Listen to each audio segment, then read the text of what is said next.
Nuestro primer cigarro, de Horacio Quiroga.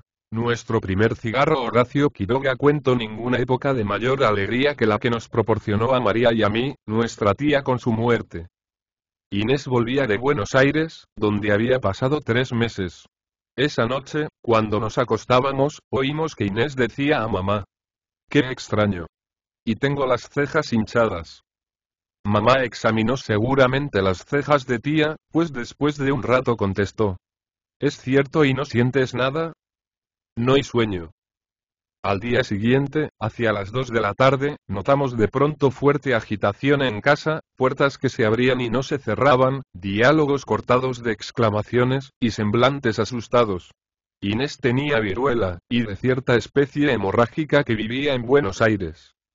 Desde luego, a mi hermana y a mí nos entusiasmó el drama. Las criaturas tienen casi siempre la desgracia de que las grandes cosas no pasen en su casa. Esta vez nuestra tía, casualmente nuestra tía, enferma de viruela. Yo, chico feliz, contaba ya en mi orgullo la amistad de un agente de policía, y el contacto con un payaso que saltando las gradas había tomado asiento a mi lado. Pero ahora el gran acontecimiento pasaba en nuestra propia casa. Y al comunicarlo al primer chico que se detuvo en la puerta de calle a mirar, había ya en mis ojos la vanidad con que una criatura de riguroso luto pasa por primera vez ante sus vecinillos atónitos y envidiosos. Esa misma tarde salimos de casa, instalándonos en la única que pudimos hallar con tanta premura, una vieja quinta de los alrededores.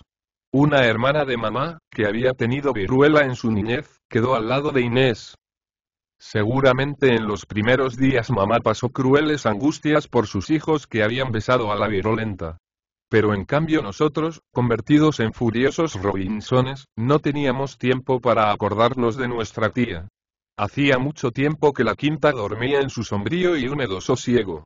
Naranjos blanquecinos de diaspis, duraznos rajados en la horqueta, membrillos con aspecto de mimbres, higueras rastreantes a fuerza de abandono, aquello daba, en su tupida hojarasca que ahogaba los pasos, fuerte sensación de paraíso.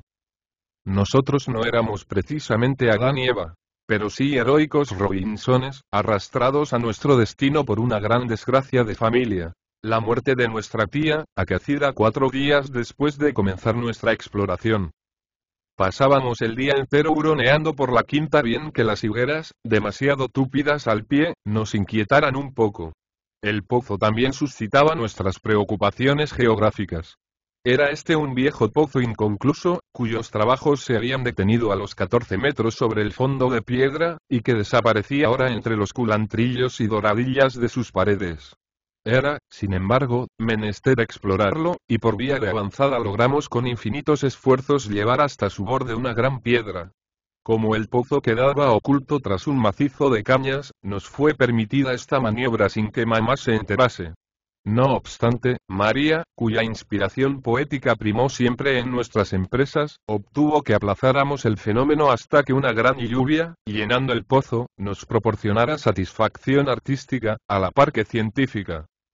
Pero lo que sobre todo atrajo nuestros asaltos diarios fue el cañaveral. Tardamos 2 semanas enteras en explorar como era debido aquel diluviano enredo de varas verdes, varas secas, varas verticales, varas dobladas, atravesadas, rotas hacia tierra.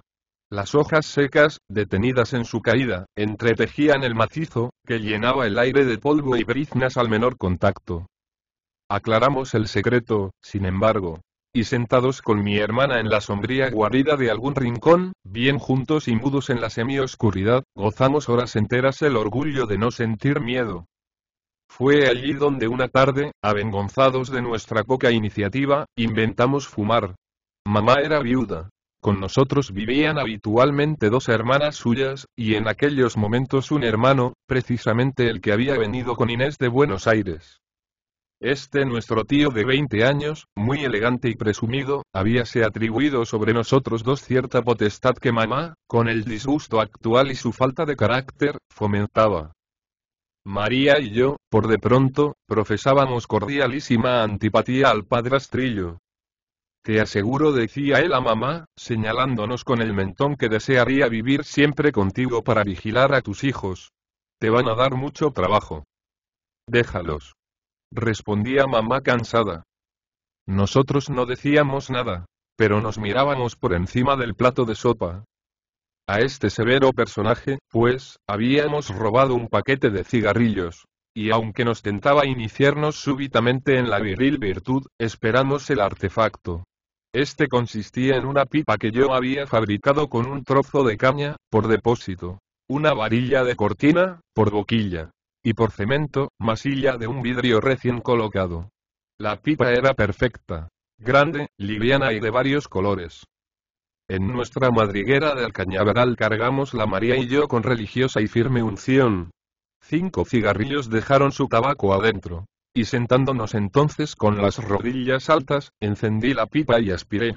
María, que devoraba mi acto con los ojos, notó que los míos se cubrían de lágrimas. Jamás se ha visto ni verá cosa más abominable. Deglutí, sin embargo, valerosamente la nauseosa saliva. ¿Rico? Me preguntó María ansiosa, tendiendo la mano.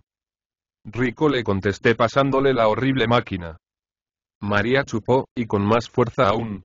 Yo, que la observaba atentamente, noté a mi vez sus lágrimas y el movimiento simultáneo de labios, lengua y garganta, rechazando aquello. Su valor fue mayor que el mío. Es rico, dijo con los ojos llorosos y haciendo casi un puchero. Y se llevó heroicamente otra vez a la boca la varilla de bronce. Era inminente salvarla. El orgullo, solo él, la precipitaba de nuevo a aquel infernal humo con gusto a sal de Chantau, el mismo orgullo que me había hecho alabarle la nauseabunda fogata. PSHT. Dije bruscamente, prestando oído. Me parece el gargantilla del otro día y debe de tener nido aquí. María se incorporó, dejando la pipa de lado. Y con el oído atento y los ojos escudriñantes, nos alejamos de allí, ansiosos aparentemente de ver al animalito, pero en verdad ácidos como moribundos a aquel honorable pretexto de mi invención, para retirarnos prudentemente del tabaco, sin que nuestro orgullo sufriera. Un mes más tarde volví a la pipa de caña, pero entonces con muy distinto resultado. Por alguna que otra travesura nuestra, el padrastrillo habíamos ya levantado la voz mucho más duramente de lo que podíamos permitirle mi hermana y yo. Nos quejamos a mamá. Bah. No hagan caso, nos respondió, sin oírnos casi. Él es así. Es que nos va a pegar un día. Gimoteó María. Si ustedes no le dan motivos, no. ¿Qué le han hecho? Añadió dirigiéndose a mí. Nada, mamá, pero yo no quiero que me toque. Objeté a mi vez. En este momento entró nuestro tío. Ah. Aquí está el buena pieza de tu Eduardo y te va a sacar canas este hijo, ya verás. Se quejan de que quieres pegarles. Yo. Exclamó el padrastrillo midiéndome, no lo he pensado aún. Pero en cuanto me faltes al respeto y harás bien, asintió mamá. Yo no quiero que me toque. Repetí enfurruñado y rojo, él no es papá. Pero a falta de tu pobre padre, es tu tío. En fin, déjenme tranquila. Concluyó apartándonos. Solos en el patio, María y yo nos miramos con altivo fuego en los ojos. Nadie me va a pegar a mí. Asenté. No, y ni a mí tampoco. Apoyó ella, por la cuenta que le iba. Es un zonzo. Y la inspiración vino bruscamente, y como siempre, a mi hermana, con furibunda risa y marcha triunfal. Tío Alfonso y es un zonzo. Tío Alfonso y es un zonzo. Cuando un rato después tropecé con el padrastrillo, me pareció, por su mirada, que nos había oído. Pero ya habíamos planteado la historia del cigarro pateador, epíteto este a la mayor gloria de la mula Maud. El cigarro pateador consistió, en sus líneas elementales, en un cohete que, rodeado de papel de fumar, fue colocado en el atado de cigarrillos que tío Alfonso tenía siempre en su velador, usando de ellos a la siesta. Un extremo había sido cortado a fin de que el cigarro no afectara excesivamente al fumador. Con el violento chorro de chispas había bastante, y en su total, todo el éxito estribaba en que nuestro tío, adormilado, no se diera cuenta de la singular rigidez de su cigarrillo. Las cosas se precipitan a veces de tal modo, que no hay tiempo ni aliento para contarlas. Solo sé que una siesta el padrastrillo salió como una bomba de su cuarto, encontrando a mamá en el comedor. Ah, estás acá. ¿Sabes lo que han hecho? Te juro que esta vez se van a acordar de mí. Alfonso. Que no faltaba más que tú también. Y si no sabes educar a tus hijos, yo lo voy a hacer. Al oír la voz furiosa del tío, yo, que me ocupaba inocentemente con mi hermana en hacer rayitas en el brocal del aljibe, evolucioné hasta entrar por la segunda puerta en el comedor, y colocarme detrás de mamá. El padrastrillo me vio entonces y se lanzó sobre mí. Yo no hice nada. Grité. Espérate. Rugió mi tío, corriendo tras de mí alrededor de la mesa. Alfonso, déjalo. Después te lo dejaré. Yo no quiero que me toque. Vamos, Alfonso. Pareces una criatura. Esto era lo último que se podía decir al padrastrillo. Lanzó un juramento y sus piernas en mi persecución con tal velocidad, que estuvo a punto de alcanzarme. Pero en ese instante salía yo como de una onda por la puerta abierta, y disparaba hacia la quinta, con mi tío detrás. En 5 segundos pasamos como una exhalación por los durazneros, los naranjos y los perales, y fue en este momento cuando la idea del pozo, y su piedra, surgió terriblemente nítida. No quiero que me toque. Grité aún. Espérate. En ese instante llegamos al cañaveral. Me voy a tirar al pozo. Aullé para que mamá me oyera. Yo soy el que te voy a tirar. Bruscamente desaparecía sus ojos tras las cañas. Corriendo siempre, di un empujón a la piedra exploradora que esperaba una lluvia, y salté de costado, hundiéndome bajo la hojarasca. Tío desembocó enseguida, a tiempo que dejando de verme, sentía allá en el fondo del pozo el abominable zumbido de un cuerpo que se aplastaba. El padrastrillo se detuvo, totalmente lívido. Volvió a todas partes sus ojos dilatados, y se aproximó al pozo. Trató de mirar adentro, pero los culantrillos se lo impidieron. Entonces pareció reflexionar, y después de una atenta mirada al pozo y sus alrededores, comenzó a buscarme. Como desgraciadamente para el caso, hacía poco tiempo que el tío Alfonso cesara a su vez de esconderse para evitarlos cuerpo a cuerpo con sus padres, conservaba aún muy frescas las estrategias subsecuentes, e hizo por mi persona cuanto era posible hacer para hallarme. Descubrió enseguida mi cubil, volviendo pertinazmente a él con admirable olfato. Pero fuera de que la hojarasca diluviana me ocultaba del todo, el ruido de mi cuerpo estrellándose obsediaba a mi tío, que no buscaba bien, en consecuencia. Fue pues resuelto que yo yacía aplastado en el fondo del pozo, dando entonces principio a lo que llamaríamos mi venganza póstuma. El caso era bien claro. ¿Con qué cara mi tío contaría a mamá que yo me había suicidado para evitar que él me pegara? Pasaron 10 minutos. Alfonso.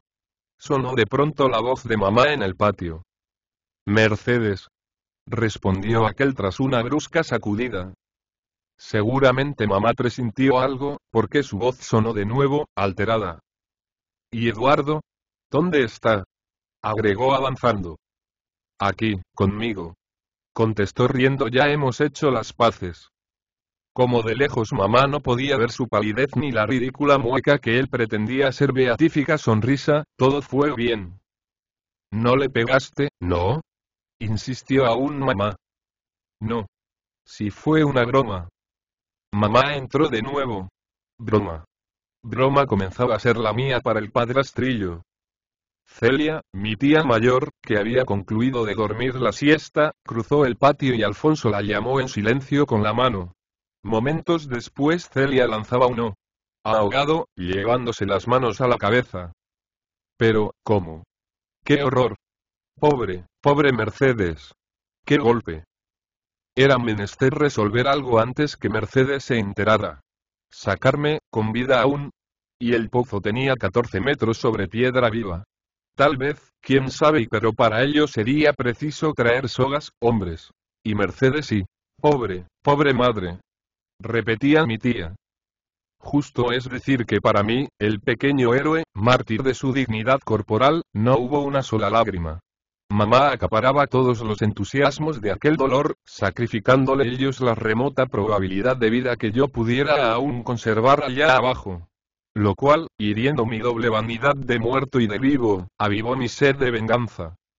Media hora después mamá volvió a preguntar por mí, respondiéndole Celia con tan pobre diplomacia, que mamá tuvo enseguida la seguridad de una catástrofe. Eduardo, mi hijo. Clamó arrancándose de las manos de su hermana que pretendía sujetarla, y precipitándose a la quinta. Mercedes. Te juro que no. Ha salido. Mi hijo. Mi hijo. Alfonso. Alfonso corría a su encuentro, deteniéndola al ver que se dirigía al pozo. Mamá no pensaba en nada concreto, pero al ver el gesto horrorizado de su hermano, recordó entonces mi exclamación de una hora antes, y lanzó un espantoso alarido. ¡Ay! Mi hijo. Se ha matado. Déjame, déjenme. Mi hijo, Alfonso. Me lo has muerto. Se llevaron a mamá sin sentido. No me había conmovido en lo más mínimo la desesperación de mamá, puesto que yo motivo de aquella estaba en verdad vivo y bien vivo, jugando simplemente en mis 8 años con la emoción, a manera de los grandes que usan de las sorpresas semi-trágicas. El gusto que va a tener cuando me vea. Entretanto, gozaba yo íntimo deleite con el fracaso del padrastrillo. Y pegarme. Rezongaba yo, aún bajo la hojarasca. Levantándome entonces con cautela, sentéme en cuclillas en mi cubil y recogí la famosa pipa bien guardada entre el follaje. Aquel era el momento de dedicar toda mi seriedad a agotar la pipa. El humo de aquel tabaco humedecido, seco, vuelto a humedecer y resecar infinitas veces, tenía en aquel momento un gusto a cumbarí, solución coirre y sulfato de soda, mucho más ventajoso que la primera vez. Emprendí, sin embargo, la tarea que sabía dura, con el ceño contraído y los dientes crispados sobre la boquilla. Fumé, quiero creer que cuarta pipa. Solo recuerdo que al final el cañaveral se puso completamente azul y comenzó a danzar a 2 dedos de mis ojos. 2 o 3 martillos de cada lado de la cabeza comenzaron a destrozarme las sienes, mientras el estómago, instalado en plena boca, aspiraba a él mismo directamente las últimas bocanadas de humo. Volví en mí cuando me llevaban en brazos a casa. A pesar de lo horriblemente enfermo que me encontraba, tuve el tacto de continuar dormido, por lo que pudiera pasar. Sentí los brazos delirantes de mamá sacudiéndome. Mi hijo querido. Eduardo, mi hijo. Ah, Alfonso, nunca te perdonaré el dolor que me has causado. Pero, vamos. Decíale mi tía mayor, no seas loca, Mercedes. Ya ves que no tiene nada. Ah.